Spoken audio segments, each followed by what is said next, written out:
Bueno, hemos llegado al título tercero de esta ley 39/2015.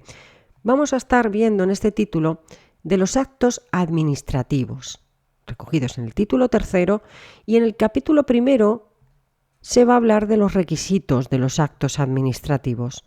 Vamos a empezar con el artículo 34, en el que habla de producción y contenido. Dice el punto 1. Los actos administrativos que dicten las administraciones públicas, bien de oficio o a instancia del interesado, se producirán por el órgano competente ajustándose a los requisitos y al procedimiento establecido. El punto 2 dice que el contenido de los actos se ajustará a lo dispuesto por el ordenamiento jurídico y será determinado y adecuado a los fines de aquellos.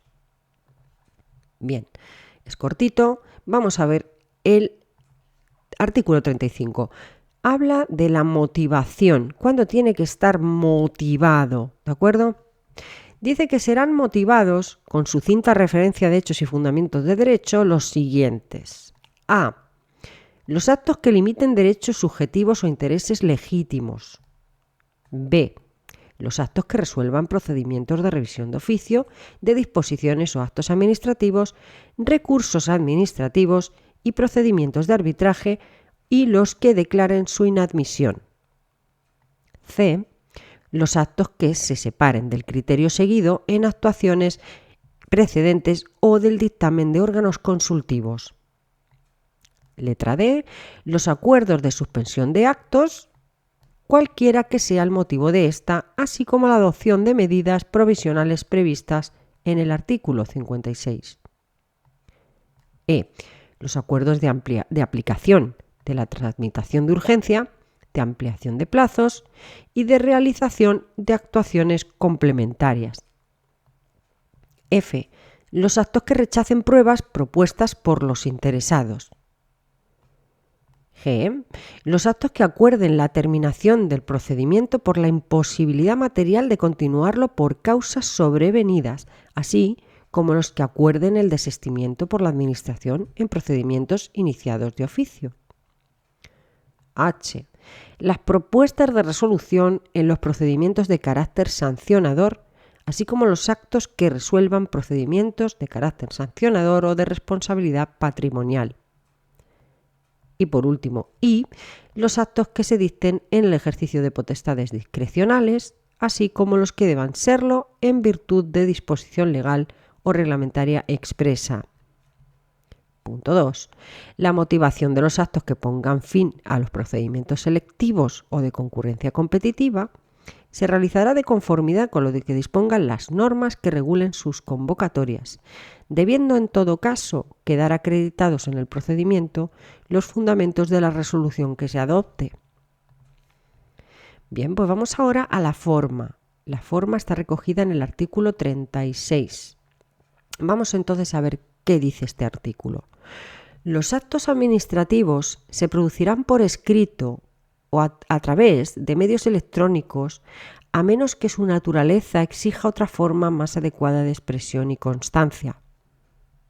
En los casos en que los órganos administrativos ejerzan su competencia de forma verbal, la constancia escrita del acto, cuando sea necesaria, se efectuará y firmará por el titular del órgano inferior o funcionario que la reciba oralmente, expresando en la comunicación del mismo la autoridad de la que procede.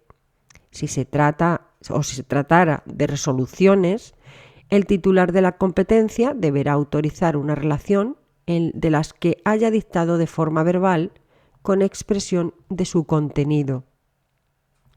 3. Cuando deba dictarse una serie de actos administrativos de la misma naturaleza, tales como nombramientos, concesiones o licencias, podrán refundirse en un acto único, acordado por el órgano competente, que especificará las personas u otras circunstancias que individualicen los efectos del acto para cada interesado. Bien, el capítulo primero del título que estamos hablando, que es el tercero, ya se ha acabado. Vamos con el capítulo segundo, que va a hablar de la eficacia de los actos. Vamos a ello, eficacia de los actos. Bien, en el artículo 37 habla de la inderogabilidad singular. Punto 1. Las resoluciones administrativas de carácter particular no podrán vulnerar lo establecido en una disposición de carácter general, aunque aquellas procedan de un órgano de igual o superior jerarquía al que dictó la disposición general. Son nulas las resoluciones administrativas que vulneren lo establecido en una disposición reglamentaria, así como aquellas que incurran en alguna de las causas recogidas en el artículo 47 que veremos más tarde. Vamos con el artículo 38 y en él habla de la ejecutividad. Bien, es muy cortito. Dice que los actos de las administraciones públicas sujetos al derecho administrativo serán ejecutivos con arreglo a lo dispuesto en esta ley. Sin más. Bien, vamos con los efectos. En el artículo 39. Dice que los actos de las administraciones públicas sujetos al derecho administrativo se presumirán válidos y producirán efectos desde la hora en que se dicten, salvo que en ellos se disponga otra cosa. 2. La eficacia quedará demorada cuando así lo exija el contenido del acto o esté supeditada a su notificación, publicación o aprobación superior. 3. Excepcionalmente, podrá otorgarse eficacia retroactiva a los actos cuando se dicten en situación de actos anulados, así como cuando produzcan efectos favorables al interesado, siempre que los supuestos de hecho necesarios existieran ya en la fecha a la que se retrotraiga la eficacia del acto y ésta no lesione derechos o intereses legítimos de otras personas. 4. Las normas y actos dictados por los órganos de las administraciones públicas en el ejercicio de su propia competencia deberán ser observadas por el resto de los órganos administrativos, aunque no dependan jerárquicamente entre sí o pertenezcan a otra administración. Punto 5.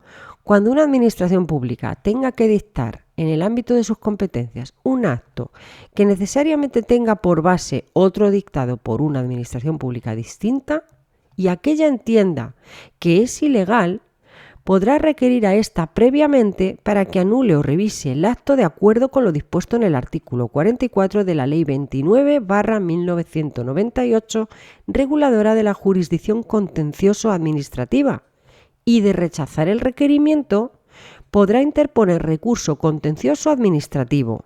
En estos casos quedará suspendido el procedimiento para dictar resolución.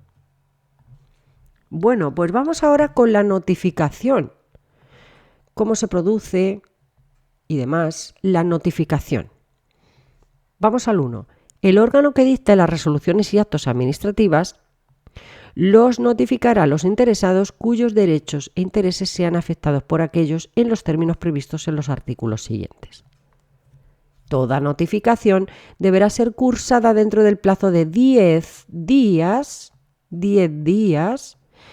a partir de la fecha en que el acto haya sido dictado y deberá contener el texto íntegro de la resolución con indicación de si pone fin o no a la vía administrativa, la expresión de los recursos que procedan, en su caso, en vía administrativa y judicial, el órgano ante el que hubieran de presentarse y el plazo para interponerlos, sin perjuicio de que los interesados puedan ejercitar, en su caso, cualquier otro que estimen procedente.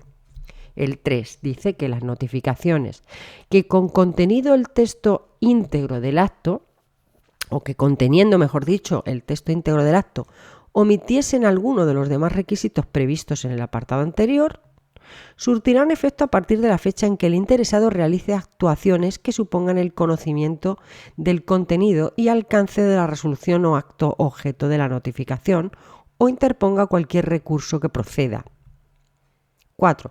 Sin perjuicio de lo establecido en el apartado anterior y a los solos efectos de entender cumplida la obligación de notificar dentro del plazo máximo de duración de los procedimientos, será suficiente la notificación que contenga cuanto menos el texto íntegro de la resolución, así como el intento de notificación debidamente acreditado. Y punto 5. Las administraciones públicas podrán adoptar las medidas que consideren necesarias para la protección de los datos personales que consten en las resoluciones y actos administrativos cuando estos tengan por destinatarios a más de un interesado. Bien, pues vamos a pasar con el artículo 41, que va a hablar de las condiciones generales para la práctica de notificaciones. ¿Qué condiciones generales tiene que haber para esa práctica? Las notificaciones se practicarán preferentemente por medios electrónicos y, en todo caso, cuando el interesado resulte obligado a recibirlas por esta vía. No obstante lo anterior, las administraciones podrán practicar las notificaciones por medios no electrónicos en los siguientes supuestos. Vamos a ello. A. Cuando la notificación se realice con ocasión de la comparecencia espontánea del interesado o de su representante en las oficinas de asistencia en materia de registros y solicite la comunicación o notificación personal en ese momento. Y B. Cuando para asegurar la eficacia de la actuación administrativa resulte necesario practicar la notificación por entrega directa de un empleado público de la administración notificante. Con independencia del medio utilizado, las notificaciones serán válidas siempre que permitan tener constancia de su envío o puesta a disposición, de la recepción o acceso por el interesado o su representante, de sus fechas y horas, del contenido íntegro y de la identidad fidedigna del remitente y destinatario de la misma. La acreditación de la notificación efectuada se incorporará al expediente. Los interesados que no estén obligados a recibir notificaciones electrónicas podrán decidir y comunicar en cualquier momento a la Administración Pública, mediante los modelos normalizados que se establezcan al efecto, que las notificaciones sucesivas se practiquen o deje de practicarse por medios electrónicos. Reglamentariamente, las administraciones podrán establecer la obligación de practicar electrónicamente las notificaciones para determinados procedimientos y para ciertos colectivos de personas físicas que, por razón de su capacidad económica, técnica, dedicación profesional u otros, quede acreditado que tienen acceso y disponibilidad de los medios electrónicos necesarios. Adicionalmente, el interesado podrá identificar un dispositivo electrónico y/o una dirección de correo electrónico que servirán para el envío de los avisos regulados en este artículo, pero no para la práctica de notificaciones. En ningún caso se efectuarán por medios electrónicos las siguientes notificaciones. Vamos a ver cuáles nunca se pueden efectuar con medios electrónicos. Dice el punto A: aquellas en las que el acto a notificar vaya acompañado de elementos que no sean susceptibles de conversión en formato electrónico, y B, las que contengan medios de pago a favor de los obligados, tales como cheques.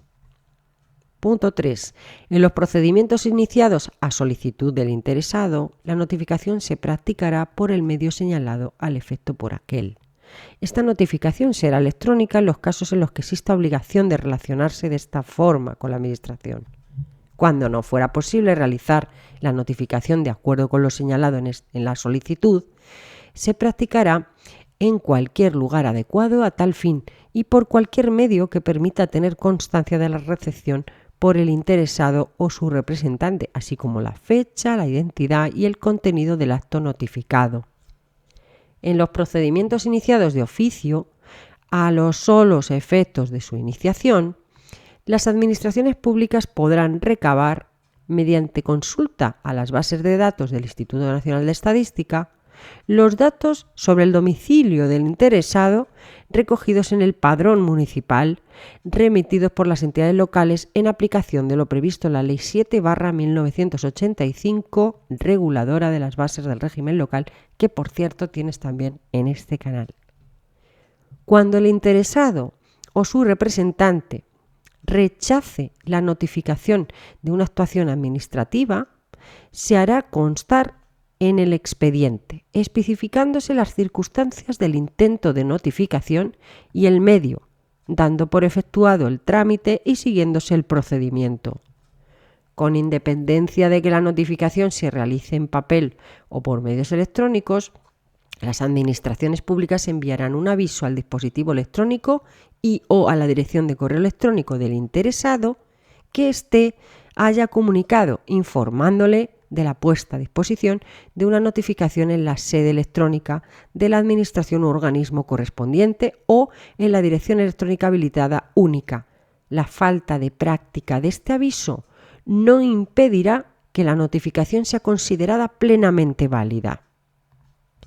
Punto 7, para terminar este artículo, dice que cuando el interesado fuera notificado por distintos cauces, se tomará como fecha de notificación la de aquella que se hubiera producido en primer lugar. Bien, vamos a dejarlo aquí porque si no se va a alargar mucho el vídeo. En el siguiente vídeo te espero con el artículo 42 y sucesivos. Un saludo y hasta entonces.